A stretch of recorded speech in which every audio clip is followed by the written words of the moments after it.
Mega Marketing and Sales 2, Strategy versus Tactics. Ladies and gentlemen, Chet Holmes. Hi, and welcome to Mega Marketing 2, Mega Marketing Sales 2. Basically, we're going to try and introduce you to a fully integrated and finely tuned complete system, almost turnkey, for helping companies cause incremental and continuous improvements in all areas of sales and marketing.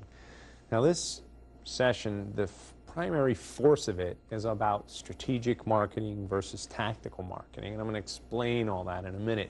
But let me just say this, that the more strategic you are, the more successful you will be.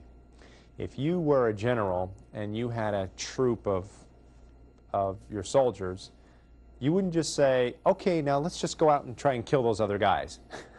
And yet that's what a lot of companies do with their sales and marketing efforts, is basically, let's just go out and try and gain market share, or let's just go out and sell.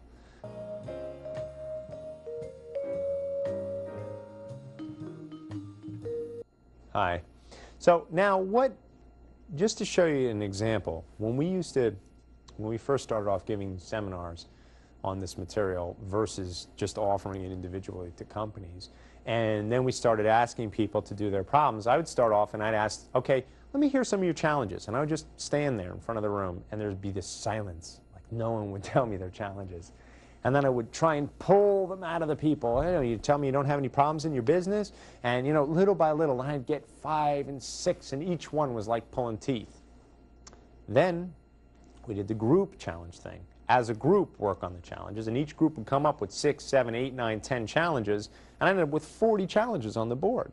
But see, that's a dynamic about training, is that, you know, when you can work as a group, you know, and you can break down that barrier, then you're going to get a lot more feedback from the people. But it's just a fascinating study on the dynamics of trying to get people to participate. Once you break the ice in a group, then they participate as a group way better.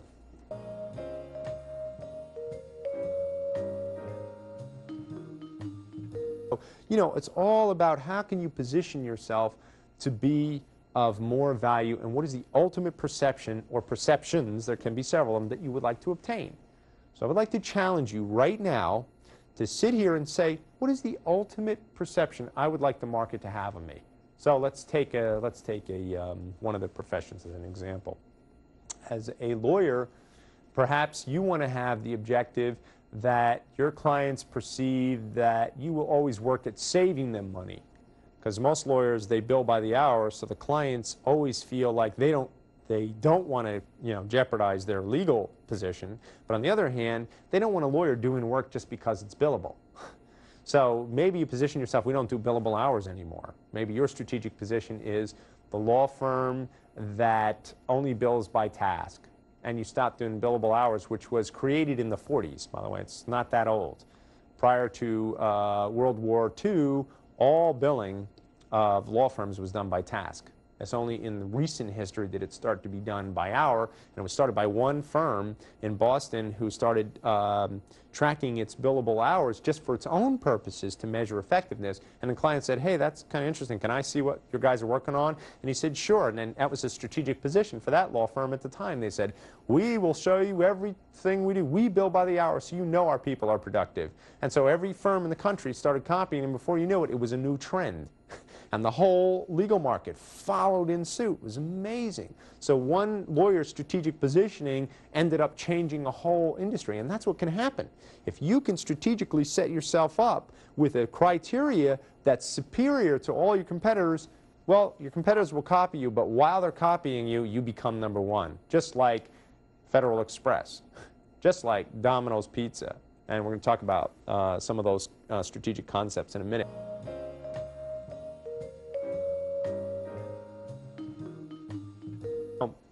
Again, the strategic positioning is, if we go to the professions like a lawyer, what's the objective of, or what do people go to lawyers for?